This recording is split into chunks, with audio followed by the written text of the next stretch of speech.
نعرے تکبیر، نعرے رسالت، مسلک اعلی حضرت، مسلک اعلی حضرت، بستی بستی قریہ قریہ، بستی بستی قریہ قریہ، نعرے تکبیر، نعرے رسالت، حضرت علامہ مولانا کبیر احمد حنفی، نعرے تکبیر، میرے دوست بزرگوں، اس سے پتہ چلا میرے دوست بزرگوں کہ موت کو یاد کرو، موت کی تیاری کرو، اپنے حسن کو دوسروں کو نہ دکھاؤ، ایسا کپڑا نہ پہنو، ایسا برقع نہ پہنو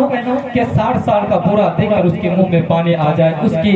اگر آپ ایسے کپڑے پہن کر گھومو گے اور 60 سال کے بوڑھے کے منہ میں پانی آ گیا تو اپنا تو گناہ کرنے کا جواب دینا ہی پڑے گی۔ میری ماں بہنوں، اس بوڑھے نے جو گناہ کیا ہے اس کا بھی جواب دینا پڑے گا۔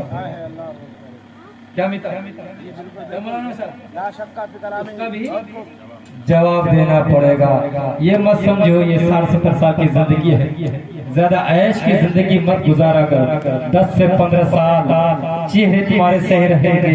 اگر زیادہ اترانے کی کوشش کی فورا فور سے آ گئے تو دعوت ولی میں بھی جانا گوارا نہیں کرتی کہ میرے جسم میں گھاؤ پڑ گئے، لوگ دیکھیں گے تو کیا کہیں گے۔ شرم کرو میری ماں بہنوں، کچھ تو حیا کرو، حیا ایمان کا آدھا حصہ ہے۔ بہرحال میرے دوستو بزرگوں،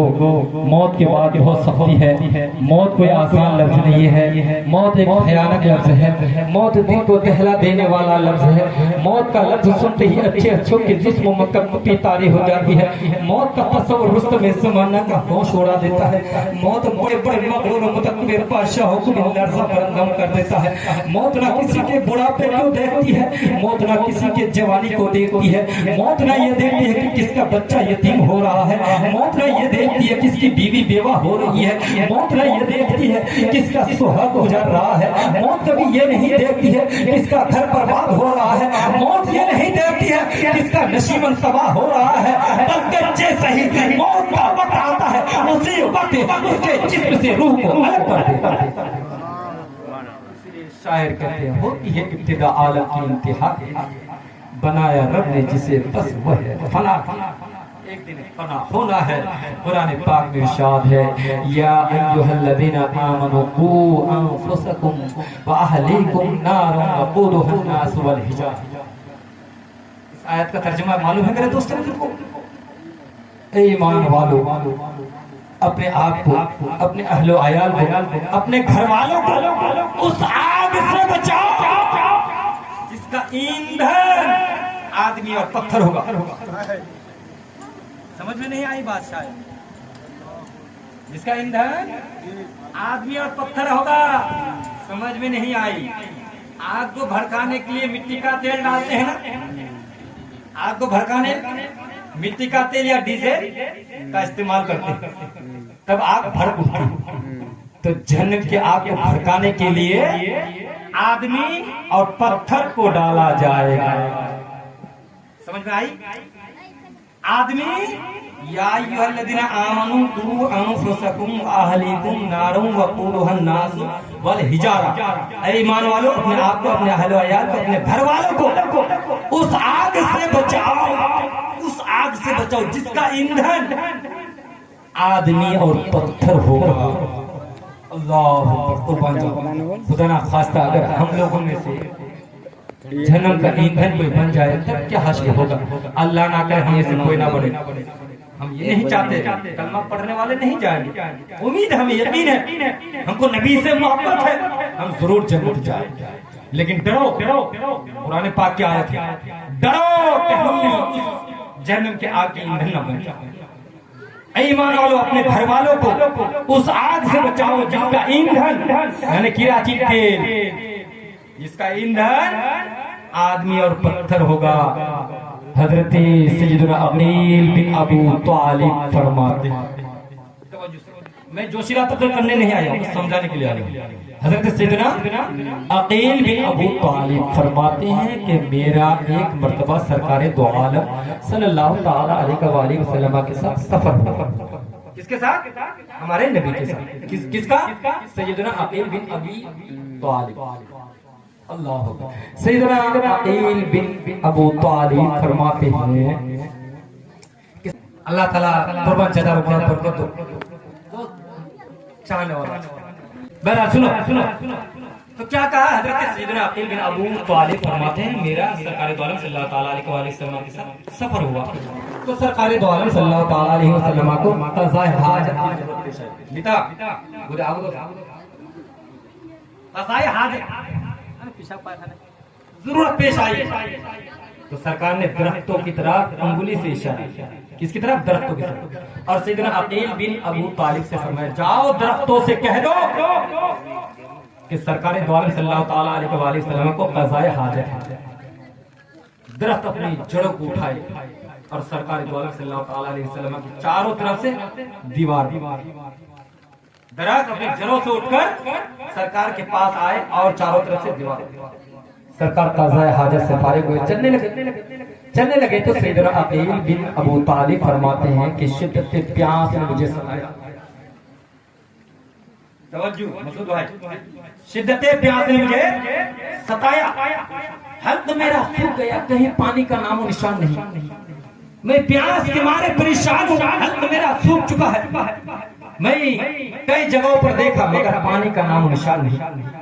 لاسٹ میں میں نے سرکار دو عالم صلی اللہ تعالیٰ علیہ وآلہ وسلم سے فرمایا یا رسول اللہ صلی اللہ تعالیٰ علیہ وآلہ وسلم پیاس کے مارے میرا حلق سوکھ چکا ہے یا رسول اللہ میں بہت پریشان ہوں تڑپ رہا ہوں میرا حلق سوکھ چکا ہے حضور کچھ کیجئے کہیں پانی مل جائے سرکار فرماتے ہیں جا فلاں جگہ پر پہاڑ جو نظر آ رہا ہے اس پہاڑ پر جا اور جا کر کہہ دے کہ سرکار دو عالم صلی اللہ تعالیٰ علیہ وآلہ وسلم نے پانی دینے کے لیے کہا سرکار دو عالم صلی اللہ تعالیٰ علیہ وسلم نے پانی دینے کے لیے کہا ہے سیدنا عقیل بن ابو طالب اس پہاڑ پر چڑھتے ہیں چڑھنے کے بعد عرض کرتے ہیں میں اس پہاڑ پر خود نہیں آیا ہوں سرکار دو عالم صلی اللہ تعالیٰ علیہ وسلم نے مجھے بھیجا ہے اگر تیرے پاس کوئی پانی کا قطرہ ہو تو مجھے دے دو مگر افسوس وہ پہاڑ رونے لگی اور رو رو کر عرض کر دیا پانی کی بات کرتے ہو میرے پاس ایک قطرہ پانی بھی نہیں ہے اس لیے کہ جب سے یہ آیت کریمہ نازل ہوئی کہ جنت کا ایندھن آگ اور پتھر ہوگا اسی دن سے میں رو رہا ہوں اتنا رویا کہ میرے پاس ایک قطرہ پانی بھی باقی نہیں رہا پاس ایک قطرہ پانی بھی نہیں رہا اس خوف سے ڈر رہا ہوں یہ پہاڑ رو رہے ہیں کہ میں جہنم کا ایندھن نہ بن جاؤں مسلمان گناہوں سے توبہ گناہوں سے سچی توبہ کرو کیونکہ یہ مت دیکھو کہ ابھی ہمارے پاس ٹائم ہے ہمارے پاس ٹائم کہ کل کسی نے نہیں دیکھا ہے آج ہی اس مجلس سے اٹھو سچی دل سے توبہ کرو نماز پڑھنا شروع کر دو یہ ساری زمین زائدہ سب یہاں پڑا کا پڑا ہے کوئی پوچھنے والا نہیں کاش اگر آپ نے اپنی اولادوں کی صحیح تربیت کی ہے اپنے بیٹے کو عالم دین بنایا ہے اپنے بیٹے کو حافظ قرآن بنایا ہے اپنے بیٹے کو نمازی بنایا ہے تو خدا کی قسم آپ کا بیٹا قبرستان جائے گا قبرستان جا کر اگر 3 مرتبہ صرف سورہ اخلاص یعنی قل هو اللہ احد 3 مرتبہ یہ سورت پڑھ لے گا اور پڑھ کر سارے ثواب پہنچائے گا کہ پڑھنے کا ثواب اس کے روح کو ٹھنڈک پہنچ جائے نعرے رسالت مسلک اعلی حضرت عشق محبت عشق محبت عشق محبت عشق محبت بستی بستی قریہ قریہ بستی بستی قریہ قریہ سرزمین راجہ گاؤں سرزمین راجہ گاؤں حضرت علامہ مولانا محمد کبیر احمد حنفی نعرہ تکبیر نعرہ رسالت میرے دوست بزرگوں پڑھاؤ اپنی اولاد کو وہی کام آئے گا نمازی بناؤ وہی کام آئے گا ورنہ جو کام کرتے ہیں انہیں فرصت نہیں ہے کہ قبرستان جائے کتنے لوگ ہیں آپ لوگ قبرستان جاتے ہیں سب کے گھر سے دادا پردادا گزر گئے، کسی کو فرصت نہیں ہے۔ ہاں اگر آپ اپنے بیٹے کو مسجد کا امام بنائیں گے، دولت کے لیے مت پڑھائیے، دولت کے لیے نہیں، دین کے لیے پڑھائیے۔ دولت کے لیے پڑھائیں گے تو پھر دین پر چلے گا، کیونکہ دولت اسی کو ملتی ہے جو بڑھیا بچتا کاپی اور جو ایمانداری میں رہے گا، اس کی دولت میں برکت تو ہوتی ہے، کھانے میں ذائقہ ملتا ہے، ٹیسٹ تو آتا ہے، سوادشٹ تو ہے، مزہ تو ہے، مگر تکلیف بھی ہے، مگر تکلیف بھی ہے۔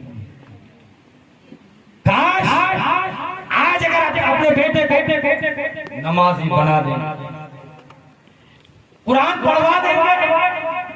حضرت ابوبکر صدیق کی صداقت اس کے دل میں اتار دیں گے، حضرت عمر فاروق اعظم عدل و انصاف اس کے دل میں اتار دیں گے، حضرت عثمان غنی کی سخاوت اپنے اولاد کے دل میں اتار دیں گے، حضرت علی کی شجاعت اب اپنے بچوں کے دلوں میں اتار دیں گے۔ آپ کا بیٹا نماز مسجد میں پڑھے گا، اللہم اغفر لی ولوالدی، خدا کی قسم کہتا ہوں اس کا ترجمہ یہ ہے کہ اللہ میرے گناہوں کی مغفرت فرما، میرے ماں باپ کے گناہوں کی مغفرت فرما۔ نمازی بناؤ گے تبھی تو فائدہ پہنچے گا مرنے کے بعد، نمازی بناؤ گے نہیں تو فرصت ہی نہیں، فرصت ہے کتنے لوگ گئے قبرستان میں؟ ہمارے نظام الدین چچا نے 2 مرتبہ پیسے دیے، اللہ تعالیٰ ان کی عمر میں برکتیں دے، ان کو ان کی صحت میں درستی عطا فرمائے۔ توجہ سے